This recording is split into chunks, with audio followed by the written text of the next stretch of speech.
Gibson, thank you for stopping by the show today. Well, thank you for having me. Yeah, you've got a book coming out pretty soon. Yes, November 7th. Yeah, that's very soon. Yes, it is. Next Tuesday. Yeah. So you are the executive director at the Evansville Christian Life Center. I am. And so, spoiler alert, I've read the book. But I was going to say, like, more than likely the book was about your experience or something that you've drawn from your experience, I guess. Right? Absolutely. Yeah. So what? Absolutely. Not necessarily what the book's about yet, but maybe the timing of this book. Why talk about the book is called "The Community I See: Why I Have a Hope for a Better Evansville." So why now do you come out with a book? You know, as I am the executive director at the Evansville Christian Life Center, and so I've been there 11 years. And so just throughout the years, we've just watched how the culture has shifted and how things have changed, not only in the world, but in our own community. Mm-hmm. And just looking at what poverty looks like, because that's the work that we do. And so looking at what that looks like around the world and looking at what that looks like in our community can change people. Yeah. And so everybody has a different perspective on, they just need to get a job or they just need to do this or that. And, while yes, we do need to be employed to move forward in life, but there are other mitigating factors that really can determine how people get there. Right. And so, a lot of people see things as the glass is half empty. And I'm the type of person that I see it as, well, it's half full. And so what does that look like for families in the community and how people can partner with us to help move those families forward? Right. And yeah, one of the things you mentioned in there was it's not necessarily just about the job, because there's a story you tell with a person that has a job and it struggles. Absolutely. Still. And we all have a story to tell. Yeah. Every single one of us at one time or another in our lives have struggled with something. Mm-hmm. And so everybody struggles. And so some people have more struggles than others. And so those of us who maybe have had those struggles and are on the other side of it truly can speak to others and help others through those struggles. And so I just believe that this book is a part of all the culmination of that, and looking at what do we each have in our hand that God has called us to do, and how can we help? Right. One of the stats that you mentioned in there was, I don't know if I'd ever seen it before, was like the 1 in 5 in Evansville is in the poverty. Yeah. Or under the poverty line, I guess. Yes, the federal guidelines of poverty, and that is true. You think as poverty as people who are, and you kind of indicated it a minute ago, you think of poverty as, it's that homeless guy on the corner. He's standing there wanting money, or he's under the bridge. But there are 11 different resources that sometimes people in poverty lack. Right. And so part of that can be a family who's going through a medical emergency. Mm-hmm. And one of them just lost their job and they're faced with all of these medical bills. Well, that throws them into the federal poverty guidelines. So right in your own neighborhood, in your own subdivision, there's somebody next to you who's living in poverty and you don't even know it most of the time. Yeah, it's just jarring. I mean, when we moved, one of the things you mentioned in there is being multicultural, Evansvillian. Yes. Evansvillian, is it? Yes, Evansvillian. Evansville. I like Evansvillians, but that's different. Because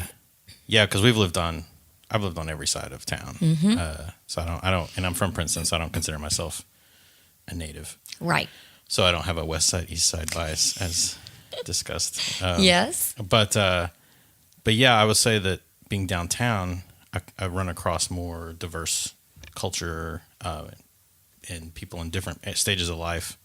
And so it is interesting just to think that, the 1 in 5 thing really hits home. It's like, even if you seem to think they're doing okay, maybe they're probably not. Right. And people tend to hide behind their doors and not really let people see the real truth of what's really going on in their lives. So, it can be the person aging out of the foster care system. It can be a vet, who is come back and is really struggling to find his place. So, I mean, it's a lot of different faces. Yeah, and I'd say that Evansville, we're getting better at trying to listen to others and find out more than just, like, we've done programs before and they may or may not have worked. Right. But I think here lately, seems like we're getting better, maybe. I think we are. I think we're learning. Yeah. And I think that's the big key, is looking at, okay, what didn't work? And it's okay that it didn't work. Mm-hmm. So what does work? Yeah. Instead of saying, oh, well, that didn't work and that didn't work, it's looking at what does work and let's build on those strengths. Yeah. Let's look at the things that truly are making a difference and let's build on them, but let's not duplicate. Let's look at who does what the best. And from there, let's join forces and support them and be behind them and help grow that in the community. Yeah. So writing a book. Have you written a book before? Oh, no. Okay. Oh, no. Is there something that, like, really surprised you about the process? So this is what I do all the time. I talk. Yeah. And so I speak to donors, I speak to our legislators, I speak to corporates, individuals, churches, just about anyone who will listen. Right. And so this is what I do all day long. I am not an author. And so my marketing guy, Jeremy Seacrest, as you'll see, the book is with Jeremy Seacrest, because I say all the time that this is what I do. I throw up words and he crafts them and makes them look really good. And so I can put thoughts and ideas down on a piece of paper and start with that, and he'll sit and take notes when I'm talking, but I am just not good at formulating that book. So he's chasing you around with a notepad. He's basically chasing. Yeah. He is. But, this is what he made the comment. He said, you need to write a book. And I said, I'm not an author. He said, you need to write a book. I said, I'm not an author. And I said, you're the author. And he is. He is. He's got some amazing books out. And so he just happens to be our director of marketing. And so I said, I can talk it. And you can, like you said, you can write it down. And so it's just a culmination of all of the things that we've talked about through the years, and just really getting people to look at what would you like the community to be like. And, I remember years ago someone saying, I was speaking at a church, and I said, our goal at the Evansville Christian Life Center is to end poverty. And literally a gentleman at the back of the church laughed. He belly laughed out loud. Well, I love calling people out. Yeah. And so I took the microphone and I walked to the back of the church and I stood behind him and I put my hand on his shoulder, and everyone was watching, and I said, you laughed.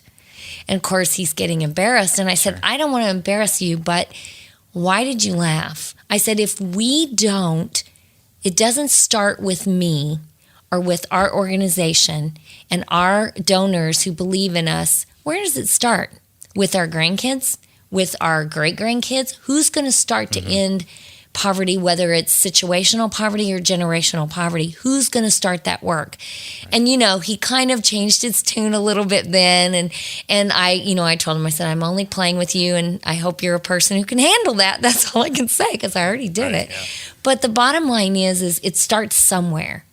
And it starts, we feel like at the Life Center that it really has started with us.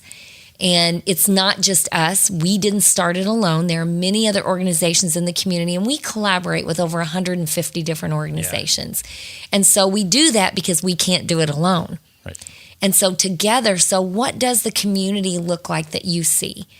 And, we're constantly asking people to join us in the fight.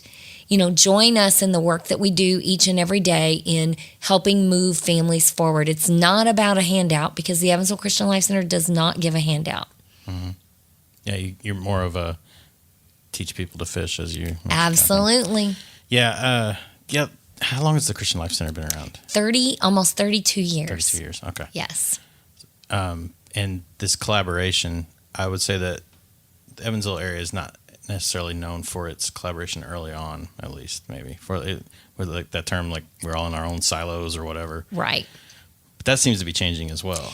It is. It's really changing, and that's what's exciting, because the bottom line is we had a program years ago. It was a drug and alcohol addiction program that the Life Center did, and it was called Grace House, and that wasn't us. I mean, it truly was not. It was great for the time we did it, but we realized over several years that it just wasn't us, and we passed it on to another organization, Teen Challenge. Okay. And so, that's a prime example of find what you do best. So throughout the years, the Evansville Christian Life Center has totally honed in on what we feel like we do best. Last year, we shut down our food pantry and we opened a food co-op. There are a lot of food pantries. There are over 80 in the city of Evansville. And although, it is. It's unbelievable for the size of Evansville. Yeah. But when you think about it, what do food pantries do? They meet an immediate need. Right. Yes. Yep. Once they meet that immediate need, what's the next step? Right. The family has to go back to another food pantry. And so creating a food co-op was creating something that was empowering the families to be a part of, and they have skin in the game, and they get to pick their own food. I mean, it's just a whole nother topic, but that piece is things like that, are knowing what we do best, is helping us move forward as an organization and dig deeper into the lives of those families to find out where they are and how we can help them move forward, because it's not a cookie cutter approach. Yeah. Now, there are a lot of nonprofits in Evansville. Yes. A lot. Yes. Is it, one thing I like to ask nonprofits around here is it hard to get the funding, the monies, because there's so many? Yeah. And you can't make a dog lover a cat lover. Right. And so you really can't. No, you can't. And so, and vice versa. So if someone is very, very passionate about poverty work, they're going to partner with us. They are. They're going to partner with us and the other agencies that do that. So it could be housing. Housing's not us. And so they could be partnering with Aurora, for instance. So you really have to find people. We are very blessed that we have 12 different programs that we do. And so throughout those, there are a lot of ways to partner with us. Funding is always tough. It really is. It's divided. And so that's one of the things that we kind of link arms with other nonprofits in that we try and preach the thing that we're not going to all do the same thing. We have different, I liken it to a wheel, and we're all different spokes on that wheel. And, there are things that make that wheel turn, and we all need to be a part of that. But funding is tough. Yeah. It really is. Is that the biggest challenge you guys have? Probably the biggest. We've just come off of a very, as I call it, dry summer. And so summers are always that way. Every year it doesn't surprise me.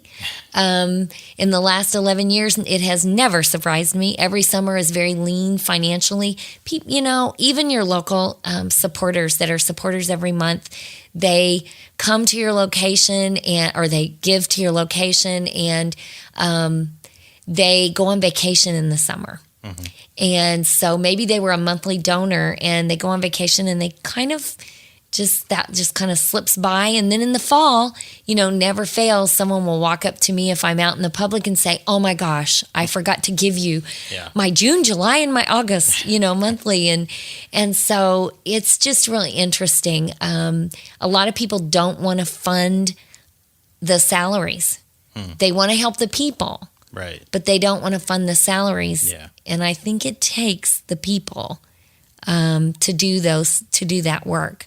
And so we're always looking at, grants. We're a part of grants. I have somebody who does that almost full time. And so that's a huge blessing. And because in the past it was me. And so... And you don't like writing, we've established. Yeah. So that's just not me. Yeah. Creative writing is just not me. Right. I can talk it, but not write it. So, yes. Okay. So why are you involved? I mean, I always wonder, the do-gooders, why we do it. Yeah, why are you involved? What makes you tick, I guess? What makes you do this? You've got to have a heart and a passion for this work. You truly do. So when I first came to the Life Center, I just came to help out. They had been without an executive director, and I was asked to come in and help out just a little bit. And I remember making the comment, don't ever say this. I remember making the comment, well, I'll come in and help out, but God would really have to call me to that, because that's just not, I came from corporate world. It's not good. And you just don't really say that because it will come back to bite you. Yeah. And it did. I was there probably about 6-8 weeks when I realized that this is where I was supposed to be. And you have to have that passion and that calling, because we're not there for the money, obviously. But we're there because we feel passionate about helping others. That's what drives us. You know, it excites us. I tell people when we interview for different positions, I always say, if you're here because it's a job, you need to turn around and leave, because you'll never make it. You won't survive. You really have to have the heart and the passion for those that we serve, and have that, almost that righteous anger sometimes about things that get you upset, or when maybe even there's a donor that you know has the capacity to give and they just don't. But, you know, it's not their timing. It's not, but God always provides. I always say he's the 11th hour God, because when I think funding is not going to come in at the last minute, it always comes in, because he has a plan. And sometimes it messes with my head because I have a different plan, but he always has a plan. All right. So the book is available on the 7th. It is. Where is it available? It is available at the Vineyard. Okay. It's also available at some local churches, Crossroads,